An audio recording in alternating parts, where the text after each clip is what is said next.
Hey everybody, it is Tuesday, the third day of the new year. Hope everybody is staying super, and I am your host, SimplySuperDave. Thank you for listening to the podcast, and here we go. Like I said, it is Tuesday. It's one of my favorite days of the week, mostly because I refer to it as Taco Tuesday. If I have the extra cash, because everything's a little bit more expensive now, I like to get some tacos from Taco Bell. Or actually someplace else if I can. But more than likely, Taco Bell is the what I've grown up on. It was the go-to place at 2 o'clock in the morning back in my 20s because it was one of the few places that was open besides Whataburger, which was priced much better back then than it is now. And you know what? I am not dousing on the company so much as the model that they model themselves after. And that is what I'm talking about right there. It's almost like if you go out to Taco Bell, you're spending as much as you would go to if you thought you went to Applebee's. And probably you do. And if you went grocery shopping today, you would probably spend the same amount of money. But you, based on what your desire to eat and how you cook, you could spread that out. But people don't like cooking these days, it seems like.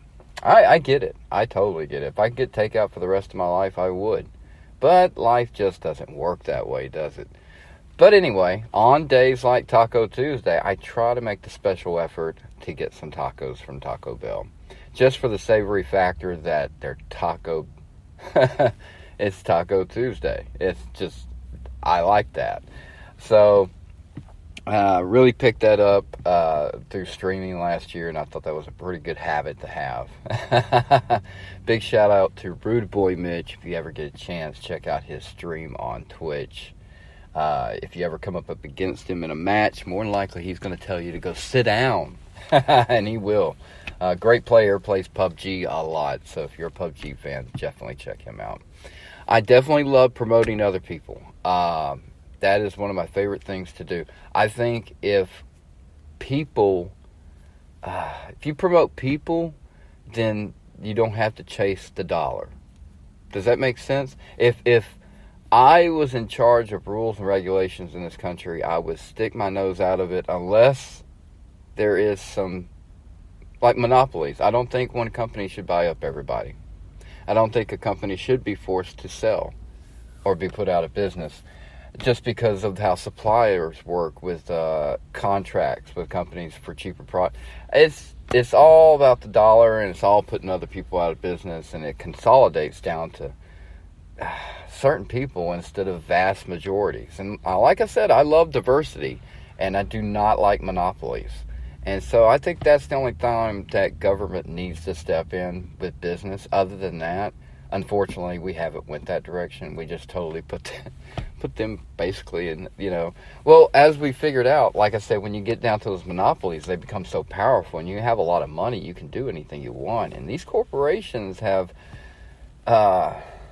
vastly grown to the point where it's hard to say what the name of the corporation really is. Like, there's so many identifying companies they have under their umbrella. It's hard to go, what's that company? Like, narrowing down the CBS umbrella. CBS is the central point, but it's still not CBS. It's Viacom, right? Or is it Viacom? Just like ABC is partnered with Disney, but I heard they're going to part ways this year, and also with ESPN. So what will happen there? Will Disney just be its own property again? Are they separating a little bit? It's fascinating because I find it interesting that because corporate America owns all the media that we consume, that we are who they want us to be in today's world, which is why I don't want to do a podcast where I get people to argue about things. I like people to have a conversation. I like people to discuss things, but actually have the conversation out, because even if you disagree with it, the mindset needs to be to understand it. And then if you want to judge it and do whatever you feel like you need to do, which I don't condone, that's all on you. then so be it, you know. I feel like most stuff isn't worth the effort and time to be involved in if it's already happening before me and there's enough parties involved. If it's a situation where something is needed, if someone needs to step in or bring some kind of rationality among things, I like to think that I could do that, and I have. And, you know, it's not a comfortable position to be in, but you realize there's nobody else there, you know, or this can't happen.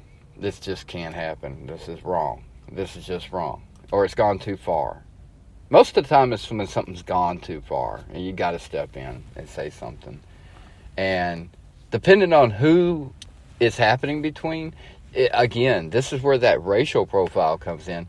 As a good person, you would think no matter what, you just step in. But if you were like in a bad situation and you find yourself in a neighborhood you don't belong in. Let's say you stop and got gas while you're traveling across the country, all right? And you stop in a random town. Obviously, you don't belong there. You don't know if it's a good part of town or a bad part of town. You really don't know, you know? And you can easily, you know, find yourself in a situation between two people where everybody else knows what's going on, but you don't, and you step in, and then you find yourself in a really bad situation where they kind of double team you, and then they go back to what they're doing, and they end up having beers at the end of it, and you're in a hospital. So I'm just saying, all good deeds seem appropriate, but not always. Let that be a lesson to you. But not saying that happened to me, but I have seen many people step in as peacekeepers, and maybe just should have let that one play out, or they didn't know the full extent and they took it too, you know, I don't know. There's a lot. Life is so interesting, and my advice to anybody is, unless it comes to you or you feel drawn to be involved in it, most things, let it go by. Just enjoy the show. Enjoy the show. Life is full of crazy things. Crazy thing happened last night on TV, and yeah, you may, even if you're not a sports fan, I'm pretty sure you probably heard about the Buffalo Bills player Hill going down and with a cardiac arrest after he made a tackle against a Cincinnati player, and you can tell he just, you know, the feeling when you go through something, you fall down or whatever, and then when you think you're cool and then you get up and you have a head rush and then you pass out, it's just, that's too much. Well, he shot up like a rocket, okay? If just slowly getting up can make you get faint-headed and almost pass out, or pass out, then that whole thing was just a total shock to his system, and I think that's what caused that cardiac arrest, and that's going to be probably the darkest moment in sports history for me. Right beside, I believe his name was Reggie Lewis, if I'm not mistaken. I could be wrong. Who had a heart attack, basketball player, died on the court. Cardiac arrest. But, I mean, that happens. It's very sad. Hopefully he lives and makes a full recovery. And I think that's what we're all praying for.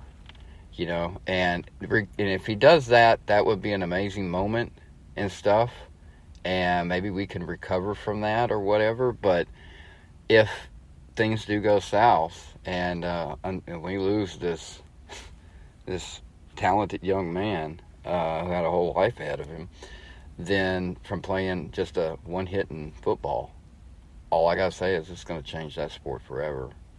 Yeah. I don't know how, but it'll be that's got to be the darkest moment in sports. It stopped a pro football game. I have watched players get carted out, paralyzed from the waist down, broke ankles, but they were always conscious or in pain. They were there. I've never seen a player taken off the field unresponsive. So that's a pretty big moment right there. Dark. Just shows you, you know, you can't plan this. And I'm scared where this is all going to go down the road. But for now, the most important thing is this young man pulling through and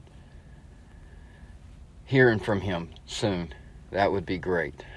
Thumbs up or something, you know. I think that would make everybody exhale with some relief right now. So I think if you have any heart and soul for a person that deserves it probably right now and more than ever, if you could push that positive vibe out, I say push it to this young man, you know.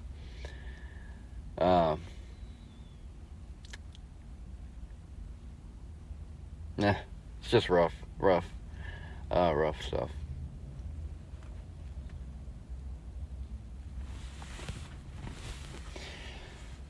As a matter of fact, out of respect for him, and hopefully he recovers, I'm not going to talk anymore. It just kind of hit me where I can't continue to just babble on after watching that last night. You know, to know what was happening when you watch that replay and him standing up and watching him fall to the ground I've had a moment where that's happened to me. And luckily when I hit the ground, I woke right back up. I didn't feel that great, and it took me a minute to get up. But, like I said, if you watch, he shot up. I mean, he shot up like an athlete would. And I think that was too much. That was a shock to the system. That was a shock. He was already not there, you know what I mean? So, that's just, I can't talk about anything else right now. Once I got on that subject, my heart goes out to him. And, like I said, I hate to see, you remember the episode I talked about certain things, 9/11, JFK, the Titanic, you know, anything tragic that ever happens, school shooting, Sandy Hook, anything. That's amazing how many school shootings happen and we still haven't figured that out. I have a solution, but I'm not going to even offer that right now because that's not what we're talking about. But,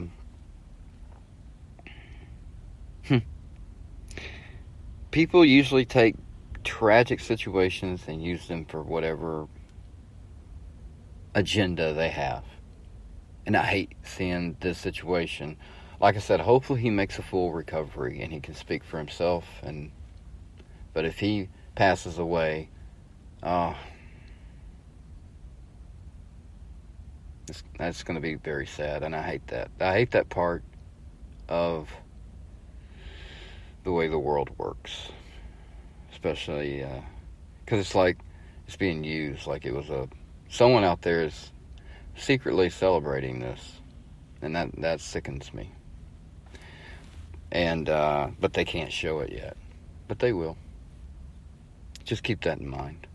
And you heard it here first. Fucked up, isn't it? But that's the world we live in.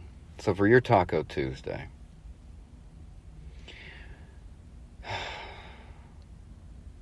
take all your love and laughter in your heart and soul.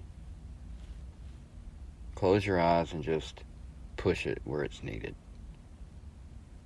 This young man might have enough already there for him, but if you can push it out for someone who's in some dire need of energy to make it through something, that overflow goes to them, I believe. So push it on out. Conquer that hate and fear. And I hope everybody has a wonderful Tuesday. I will do an episode later. But yeah. Don't take for granted the moment in front of you, because it only takes one moment for it to be taken away. Have a wonderful Tuesday.